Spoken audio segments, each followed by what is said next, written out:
It's your lucky day. I'm the pot of gold at the end of the rainbow that's about to tell you how to get out the friend zone. Newsflash, if you're having emoji conversations with yourself, hate to break it to you, you've just successfully put yourself in the relegation zone. If this is how you make it known that you like a girl, you just join 90% of the other guys in her DMs. And now the transfer window's opened for other guys to take your place. Now retrieving that is going to be quite the challenge. The last thing you want to do is reply on the defense. But there are times when a little bit of arrogance can go a long way, especially when you've previously made yourself look wetter than the ocean floor. You've got three options. Make it lighthearted and joke about it yourself. Ask her a fucking question besides her appearance. And if you absolutely have to, there's a fine line with this one, but a controversial opinion begs for a response. Because in her eyes, you're no longer a yes man. While we're on the topic, do not be an emotional tampon. If she's recently gone through a breakup and she's giving you the whole A to Z of what happened, you're entering rebound territory. You're better than that. If you happen to find yourself in this situation, you better switch up the positions quicker than Ariana and try to find a new topic of conversation. Boss, the hero instinct is just science. Girls are caring in nature, and more time like to be helpful. So rather than do everything for her and have no backbone, why don't you ask her a favour for once? It shows her you value her opinion and you trust her. Sometimes you got to change the dynamic and come through with a cha-cha slide. Reverse. It might be hard to admit, but if you both know you're in the friend zone, reverse psychology is going to work a treat. If you drop something like, too bad we're friends because it'd be dangerous if we weren't, her response, or lack thereof, will tell you everything you need to know. And if she doesn't reply, it's going to be a longer game than you thought. And it's on you if you want to wait it out or move on to the next. If in doubt, the pullback's a shout. If she started to slow her reply, she's probably messaging other guys. I am on a roll today. Sometimes less is more. If you stop messaging her, but are still posted on your stories, she's going to be questioning why she's suddenly not getting your attention anymore. It makes you seem busy and more unattainable. So now the chase is on, because it's a known fact of life that girls want what they can't have. The last one is pure evil, and should absolutely be used as a last resort, because there's a very fine line between it working and having an undesired effect. So use it wisely. Similar to the pullback method, if there's a slight attraction there, and she likes you, when there's lack of attention and signs of another female involved, girls tend to show signs of jealousy and get territorial. So if you ask her advice on how to approach a girl, and it's followed with short replies, congratulations, you're no longer seen as a friend. Follow up with a character compliment and you're good to go.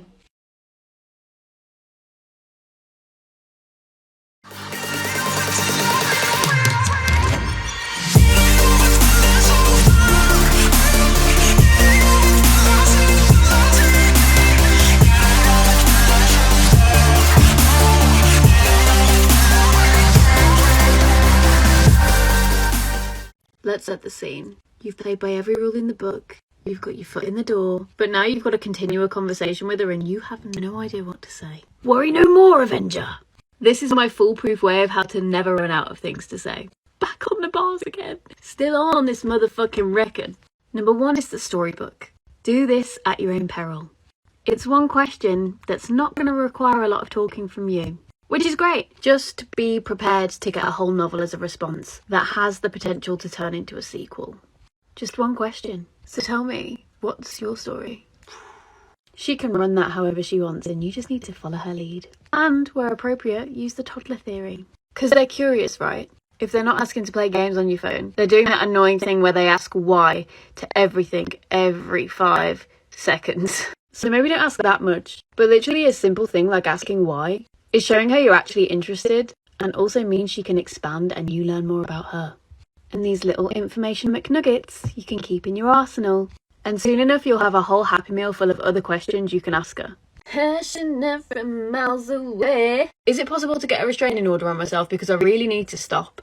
Shout out to Drake for this one. It's so simple. Talk about what you're passionate about. And I'm pretty sure this is scientifically proven. But one of the easiest ways to get someone to like you is to literally just let them speak about themselves. They'll feel like they can talk openly to you and that you're a good listener. If after all of that you have nothing in common, probably not the girl for you. But if you do, now's the time to let her know and make a challenge out of it, if possible. Bringing out that competitive side is an easy segue into a date. This would be the perfect time to input a backhanded compliment. If, however, the girl is smart and she has her wits about her, she'll probably see through all of this. And she'll probably be questioning why she doesn't know as much about you as you know about her. Cue the never-ending story. Yeah, I titled it this because it's one of the best films ever, not because your life story should be never ending. But when she inevitably asks about you, make sure you're prepared for some funny stories and that you come through with more energy than the fucking Duracell bunny. Because there is nothing worse than listening to a monotone story that lasts for about 3 hours. If I wanted to do that, I'd probably listen to one of these TikToker alpha male podcasts. Last but not least, we have The Revival. Exactly what it says on the tin. If your conversation's more dead than my split ends, this is exactly what you need to do. Pick a question, any question, just make sure it's open-ended. Otherwise you run the risk of the conversation transcending death and moving into the afterlife, where she continues to ghost your ass for all eternity. I know you guys have been waiting for this one, but sorry for the delay. I am now officially off my holiday and back in my humble abode in the UK. Deep that for a second. Swear that rhymed. I don't know if you guys know this about me, but I do freestyle rap in my spare time. Right, let me stop chatting shit. This is how to be that guy. If you've been following the series, you should now have a slight inkling of how to get yourself out the friend zone. But babes, you can't just talk the talk, you got to know how to walk the walk. If the previous steps were successful, you're probably about a week deep into conversations with this girl. Now, if she's brought up her ex in that time, don't run just yet, because you can use it to your advantage. There's a high likelihood that she's overshared a ton, and you now know her reasoning for why every previous relationship ended. Now, your mission is to fill that void. And no, we're not talking about butt plugs. Everything she's told you her ex failed to do is where she expects you to step up. This is what's going to make you different to other guys. Second on the list, we have the Lynx effect. It shouldn't need stating, but it is just a code name. So for the love of God, please stay far away from Lynx Africa. What this refers to is in fact personal care and hygiene. Now, she's not expecting you to look like Leonardo DiCaprio or Michael B. Jordan, but looking after yourself and personal hygiene, très important. If you've got a beard, Tony Stark it up for a week hair. Just don't let it get outgrown. That's not nice for anyone. And if you're a guy from the UK, your teeth are looking a bit yellow, babes. You need to brush them twice a day. Every girl loves a guy that fingers multiple pies. In the metaphorical sense. If you're completely uncultured, this means having a lot of ambitions and interests. A guy that's emotionally intelligent and has hobbies besides swiping on Tinder is immediately going to be seen as a provider, less likely to cheat because he's too busy, and more of a challenge because she's going to need to fight for your attention. This is what transforms you from nice guy to the guy. Let's be real, what girl doesn't want a guy that's good with his hands? Now, I am all for independent women, but seeing a guy open a jar of pickles or put together IKEA furniture, you have my full permission to pause this video and go work on your forearm exercises. It goes without saying, but high value men are not the pump and dump kind. Andrew Tate, eat your heart out. Fact of the matter is, all a girl wants is a guy to commit to her and communicate how he feels. Make a fucking decision and be all in or all out. If you're good with kids, God forbid, if she wants kids in the future and she sees you with them, even if she doesn't fancy you, guarantee she's already playing happy families in her head and mapped out what the next 50 years are going to look like with you as a baby daddy. So you know how to approach a girl and you know how to slide into her DMs, but can you hold a conversation? This is How to Get the Girl Dating App Edition. First things first, you should know the people on dating apps are the type that would want to be on Love Island. More time, definitely not going on it for love, if you know what I mean. So to give you the absolute highest chance of conversion, you're going to have to treat it like a numbers game. A man like Jordan Belfort knows exactly what I'm talking about. It sounds really shitty, but it's very similar to marketing and being a salesperson, with a sprinkling of narcissism and psychopath. You want to keep the time in between opening and closing the sale as short as possible. That means aiming to get a girl's number within 3 or 4 messages. You're probably thinking, why do I need a number if I can just message her on the app? But think that for a sec. Why do you want your name to be in and amongst other options? Get a number and get the fuck out. The bait. I feel like I've mentioned this a couple times, but some of you still aren't getting it. When you're messaging her, you want to stand out as much as you would if you got your dick out in public. Please don't do that though. So the pickup line you found on TikTok, the standard hey and the you're fit, just really isn't going to cut it. Be funny, maybe even come through with a non-context comment. And if you're feeling Google level lucky, I can't believe I'm saying this, maybe even test the waters with a backhanded compliment. Because I guarantee you 90% of men won't do that and it will just make you 10 times more interesting, even if mildly offensive.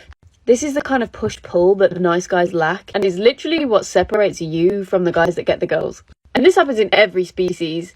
Girls want a guy that can protect them and provide. But if you're pulling out the Simp Nation 3000 gun and firing compliments at her every 5 minutes, bro, those bullets are backfiring and you're going to end up shooting yourself in the foot, because in no way does that come across as you knowing your worth or that you could get any girl you want. It gives pick me energy. I'm not saying don't ever give compliments, you definitely can, but occasionally after a mildly backhanded one. And I hate that I know this, but psychologically, after a backhanded compliment, a girl is just going to seek your approval. Big D energy is just you coming through with the assertiveness and dominance. If, for whatever reason, the mild insult isn't well received, if you want to be that guy and not the nice guy, do not backpedal and apologise, because from the get-go you're showing her you're a yes man. This is where you'd throw in a compliment and edge to meet up in person to make it up to her.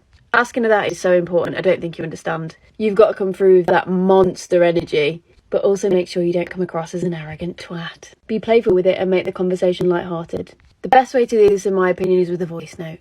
The 45-45-10 explains exactly why. This is how people read how you come across. 45% is your body language. The other 45 is voice projection and tone. Only 10% is the actual shit you say. That's exactly why a voice note wins over message. So finesse with that and have fun trying to dig yourself out of the hole that you created on the date you now get to take her on. You're welcome.